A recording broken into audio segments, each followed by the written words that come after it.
വിധി വന്നിട്ട് ഒരു മാസം മാത്രം. പെരിയ ഇരട്ടക്കൊലക്കേസ് പ്രതികൾക്ക് പരോളിന് നീക്കം. പെരിയയിൽ യൂത്ത് കോൺഗ്രസ് പ്രവർത്തകരായ ശരത് ലാലിനെയും കൃപേഷിനെയും കൊലപ്പെടുത്തിയ കേസിൽ ജീവപര്യന്തം തടവിന് ശിക്ഷിക്കപ്പെട്ട പ്രതികൾ പരോളിന് അപേക്ഷ നൽകി. 8-ാം പ്രതി സുബീഷും 15-ാം പ്രതി സുരേന്ദ്രനുമാണ് പരോൾ അപേക്ഷ നൽകിയിരിക്കുന്നത്. വിധി വന്ന് ഒരു മാസത്തിനുള്ളിലാണ് അപേക്ഷ. വ്യക്തിപരമായ ആവശ്യങ്ങൾ ചൂണ്ടിക്കാട്ടിയാണ് പരോളിന് അപേക്ഷ നൽകിയിരിക്കുന്നതെന്നാണ് വിവരം. ബേക്കൽ പോലീസിന്റെ പ്രാഥമിക റിപ്പോർട്ടിന്റെ അടിസ്ഥാനത്തിലായിരിക്കും പരോളിൽ തീരുമാനമുണ്ടാവുകയെന്നാണ് റിപ്പോർട്ട്. വിധി വന്ന് 1.5 മാസം തികയും മുമ്പ് പ്രതികൾക്ക് പരോൾ നൽകാൻ നീക്കം നടക്കുന്നുവെന്ന വിമർശനം ഉയരുന്നുണ്ട്. എന്നാൽ നിയമപരമായി പ്രതികൾ പരോളിന് അർഹരാണെന്നാണ് കണ്ണൂർ ജയിൽ സൂപ്രണ്ട് വ്യക്തമാക്കുന്നത്.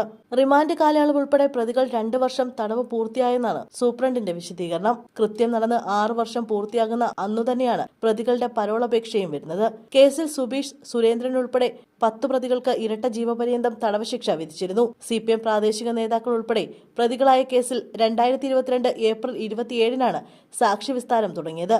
22 മാസം കൊണ്ടാണ് വിചാരണ പൂർത്തിയാക്കി ശിക്ഷ വിധിച്ചത്. ഡിസംബർ 28-ന് 14 പ്രതികൾ കുറ്റക്കാരെന്ന് കണ്ടെത്തിയിരുന്നു. 10 പേരെ തെളിവുകളുടെ അഭാവത്തിൽ കോടതി വിട്ടയക്കുകയും ചെയ്തു. കേസിലെ 1-ാം പ്രതിയും CPM മുൻ ലോക്കൽ കമ്മിറ്റി അംഗം A. പീതാംബരൻ ഉൾപ്പെടെ 14 പേരെ ക്രൈംബ്രാഞ്ച് അറസ്റ്റ് ചെയ്തിരുന്നു. മുൻ MLA KV കുഞ്ഞിരാമൻ ഉൾപ്പെടെ 10 പേരെ CBIയുമാണ് അറസ്റ്റ് ചെയ്തത്.